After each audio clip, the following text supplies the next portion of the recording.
Magluluto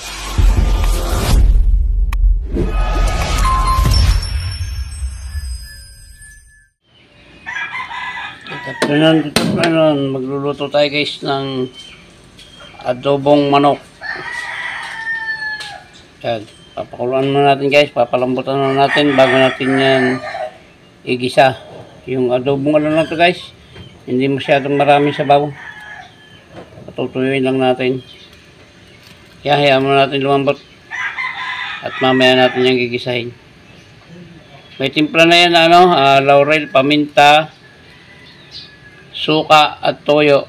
Lagyan na rin natin ng konting bitsin para may lasa na agad. Lagyan natin.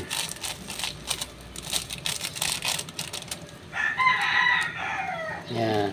Yan, tatakpan natin guys para lahat abutin ng sabaw para magkalasa lahat. Yan guys, kulong-kulong na pero patutuyuin pa natin guys bago natin yan gisa.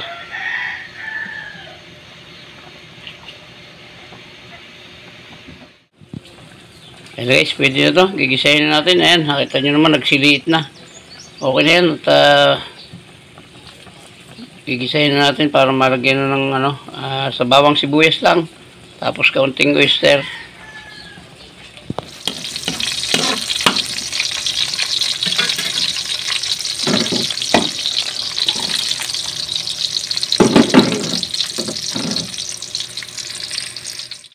Yan guys, lalagyan natin ng kaunting oyster sauce. Yan, okay na yan, baka naman umalat. Sasabawan natin ng konti yan guys, yung lang yung sabaw niya kanina, tapos lalagyan pa natin ng dadagdagan pa natin kaunti. Ang bango Yan guys, hanggang dito na lang yung vlog natin ito na pagluluto ng adobong manok.